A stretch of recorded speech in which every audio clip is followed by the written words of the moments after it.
Hey yo guys, welcome to the TNA Victory Road 07 review. Now I did film this yesterday, but I rambled on too long, so I'm gonna redo it and cut it down a little bit.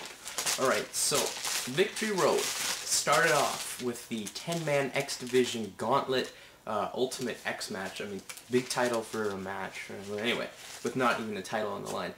Anyway, the match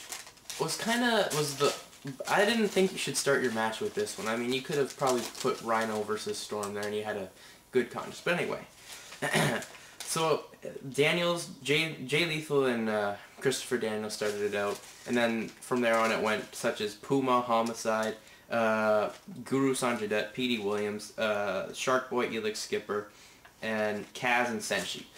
A lot happened in this match, really, before the 10 men came in. I mean, all I can say is Petey Williams got in there and got jobbed right left and center after he nailed the flip over pile driver or the Canadian Destroyer and eliminated Puma, and then Homicide came out of nowhere and did that. I didn't like that. Didn't feel that. Thought this match was going to be a major spot fest, and it really wasn't. I mean, it only had two good spots where Kaz hit Daniels with a version of the Diamond Cutter when Daniels was on the truss hanging upside down. I thought that was just awesome. I mean, I'll give him props for that. That was awesome.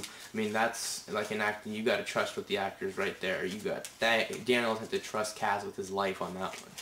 And I also liked Kaz hitting the Fluxicapacitator on Homicide.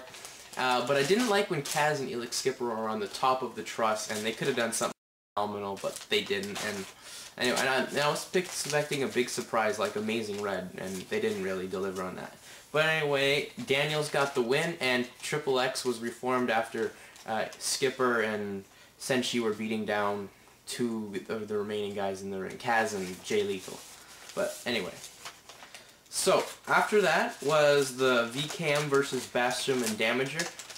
The match, it was a decent promo by VKM, not gonna lie. But other than that, the match was boring. They've had the same match over and over again, and it got boring. I mean, the only thing good was when VKM announced the new member of VKM was Roxy LaRoe, and she had a sweet Dominator on Christiami. That was just awesome. So, I didn't really like that match. Then the next match was Cowboy James Storm versus Rhino. Really liked the vignette into the match. Told the story well. I mean, the story is good, but the match was okay. Let's just put it this way. It wasn't like the worst match on the card, but it wasn't 5 stars. It was not even 4 stars. But anyway, I like the fact that it was a great intense by Rhino off the start, and the action went into the crowd. That was nice. Other than that, nothing happened really.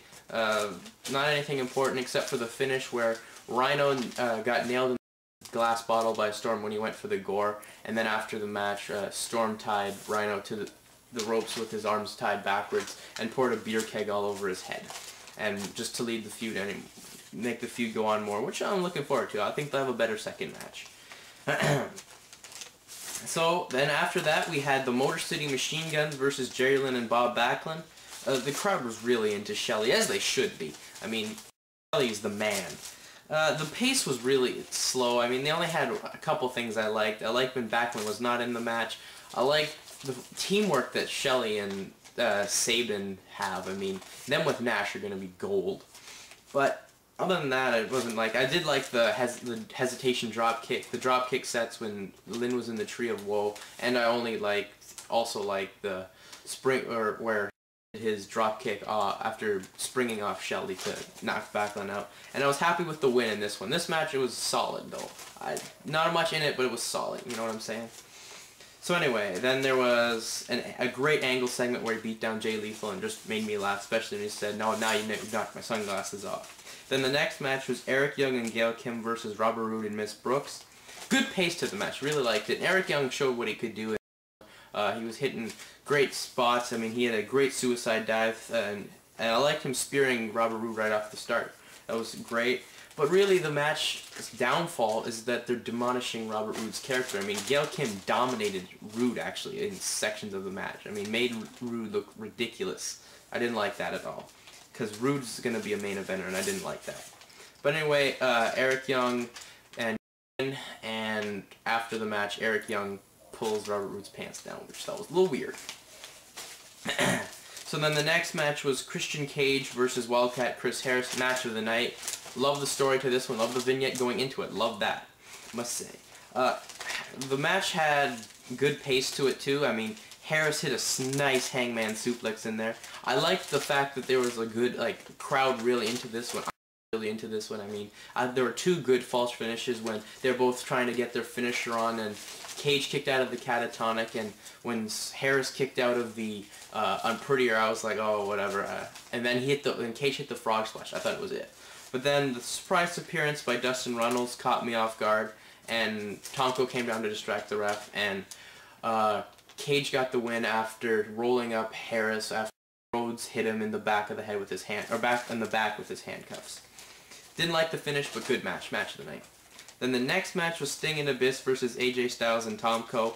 Really slow start. Didn't like it. This is a 2-star match. Sting didn't do anything in this one, really. It was all Abyss doing all the work. Not a good match at all. I like AJ in there. I mean, he hit a stunning dropkick in this one. But Abyss and Sting get the win after Abyss hits the Black Hole Slam on Tomko, and Mitchell comes out saying that there will be debts to be repaid, and I like that. Then we have our main event, which is the match of champions, which was the tag team champions Team 3D versus Kurt Angle and Samoa, the TNA World Champion Kurt Angle and Samoa Joe, the X Division champion. I didn't like how at the beginning they said the NWA World and on the line, because the NWA is not going to be happy about that their name's still linked with TNA. Not much really happened in the opening moments other than Joe dominating Team 3D, and there was a bit of chemistry between Angle and Joe, but other than that, not much happened until it appeared Team 3D was falling apart, which they did not after Bubba left, came back, and gave Joe a low blow. Then the action started to pick up, and let's just go to the end pretty much. Angle hit a 3D, Team 3D hit the 3D on Angle, and then you thought they were going to get the win and Devon was going to be world champ, but Rick Steiner pulled the ref out, and then Scott Steiner came in and nailed Bubba with a pipe. Joe went for a pin, Angle broke it up, Angle went for the Angle slam, and Joe chop-blocked Angle and dropping Bubba Ray, and Bubba Ray got pinned by Joe. So Joe is the tag champ, which I feel is wrong. Bad booking, but the match was okay. So anyway, TNA's victory road is a 6. It's worth checking out, but not worth buying, and a lot of matches were a bit disappointing. So anyway, I'm out for now. Anyways, peace.